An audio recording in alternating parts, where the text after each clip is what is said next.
आम्ही पायलचा प्रवास ह्या मालिकेमधला पाहिलेला आहे. त्याआधी सुद्धा तू एक सिनेमा केलास, त्याही वेळेस आपण भेटलो होतो. सो ती आम्हाला तुझी ती तिथपासूनची जर्नी आम्ही पाहिलेली आहे. पण त्या आधीपासूनची पायलची ही सगळी जर्नी कशी होती हे आज मला तुझ्याकडून ऐकायचंय. कारण तुझ्याशी मी श्री म्हणून खूप वेळा गप्पा मारल्यात, पण आज पायल म्हणून मला तुझ्याकडून ह्या सगळ्या गोष्टी ऐकायच्यात, की तुझा या क्षेत्रामधला सगळा प्रवास कसा होता, किंवा आता तुला जे सगळं प्रेम मिळतंय आज मागे वळून बघताना एक काय तुला काय वाटतं?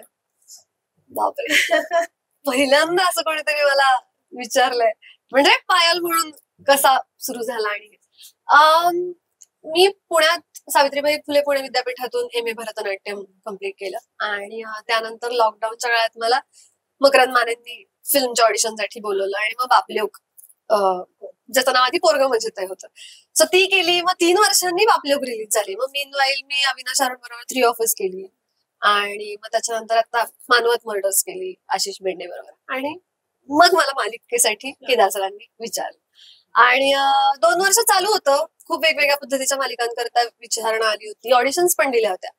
पण केदार सरांच्या बाबतीत ते फारच एक वेगळं आहे ना, म्हणजे त्यांचे चित्रपट पाहत मोठे झाले तर त्यांनी गोष्ट पण अशा पद्धतीने सांगितली होती की मला असं वाटलं हा ही मालिका मी करू शकते.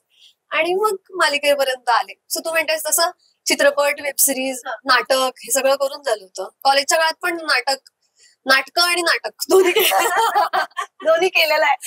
त्यामुळे आता मजा येते. भरतनाट्यमचा रियाज जसा वेळ मिळेल तसं चालू आहे.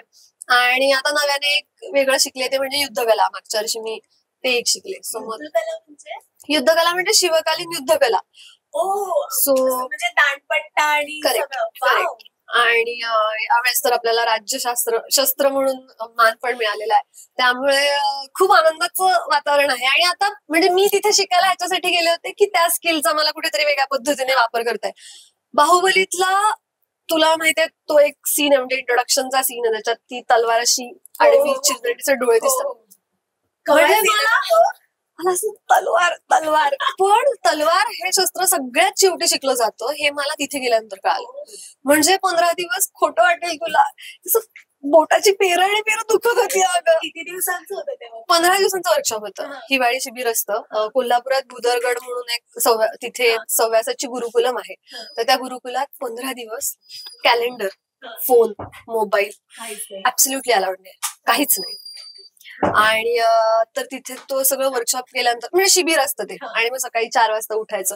म्हणजे आम्ही सकाळी पण रियाजच करायचो, तेव्हाही अंधार असायचा, रात्री झोपायला तरी अंधारच, इतका जाम रियाज. आणि आता मी खरंच वाट बघते की त्या प्रकारचं स्किल मला आता कुठे वापरता येईल किंवा कशा पद्धतीने काय करता येईल. त्यामुळे मला छान वाटलं तुम्हाला असं वेगळं म्हणजे काय म्हणतात पाठीमागचा असं काहीतरी विचारलं. सो असा प्रवास होता आणि आता मजा येते फार हे सगळं करताना. रसिका हो, कलाकृती मीडिया म्हणजे मनोरंजनाची लयलूट. मनोरंजन क्षेत्रातील किस्से व घडामोडींचा आस्वाद घेण्यासाठी कलाकृती मीडिया या YouTube चॅनलला सबस्क्राईब करा आणि व्हिडिओ लाईक करा.